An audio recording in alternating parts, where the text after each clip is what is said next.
Hi, I'm Dr. Craig Escude, President of IntellectAbility. Welcome to Medical Monday.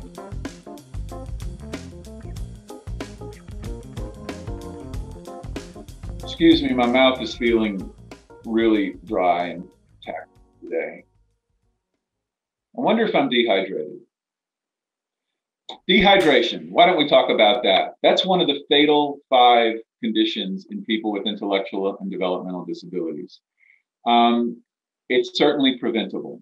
All of these conditions are preventable, but dehydration in particular, I mean, pretty easy, right?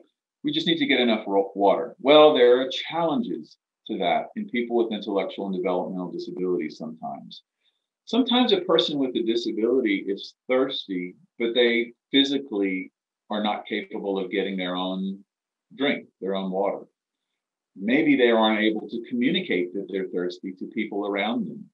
So they don't get enough fluids. So it's really important that around people with disabilities, that support people with disabilities, understand and recognize the importance of making sure people are hydrated and making sure there's enough fluid available and assisting people to drink it when it's possible or when it's needed. So dehydration often will accompany other conditions, including some of the other fatal 5 conditions.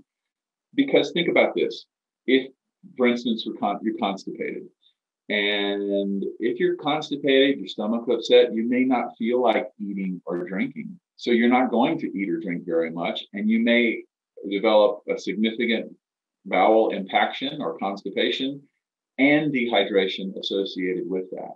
If you have aspiration pneumonia, for instance, maybe you can't drink well enough. If you aspirate frequently, if aspiration is a problem, every time you drink, you know that you're going to cough, you know that you're going to choke. Guess what? You're going to learn that, and you're not going to want to drink anymore. So people with disabilities may refuse or be non-compliant in drinking fluids, but it could be because every time they drink, it hurts and it's uncomfortable. So again, that's a great example of trying to understand why people might have different behaviors, and that it might actually be because of some sort of discomfort, some sort of underlying cause. And we, as supporters and as family members of people with disabilities, we need to learn these things. We need to learn this language of communication so that we can recognize things and help people get the treatment that they need. So back to dehydration, again, it's not too complicated. We just need to make sure that people get the fluids that they need. But again, there can be challenges.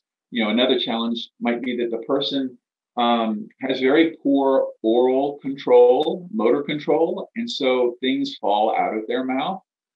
And because of that, you may give them, say, 8 ounces of water, but 4 ounces of it may actually end up falling out. And so they really don't get all of the fluid that they need. So, things like that are just important to remember. Now, if you have a person who is dehydrated frequently, or who has trouble swallowing or drinking, a good person to contact, besides the nurse, of course, is a speech language pathologist. They often work with people to help improve oral control, motor control, help improve swallowing. They can direct you towards different types of assistive devices, different types of cups, or other ways to help people get fluid.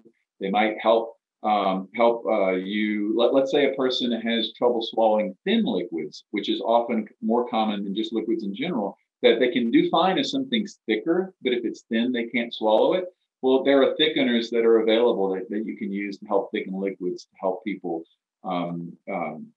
to be able to swallow things better. Now, I'm not recommending that you try any of these things on your own. What I'm recommending is that if you see these types of signs that a person may have difficulty swallowing, and that might be a reason that they're more likely to be dehydrated, you contact a healthcare provider to help get a good assessment and to put some things in place that can help a person stay better hydrated and eat and drink better.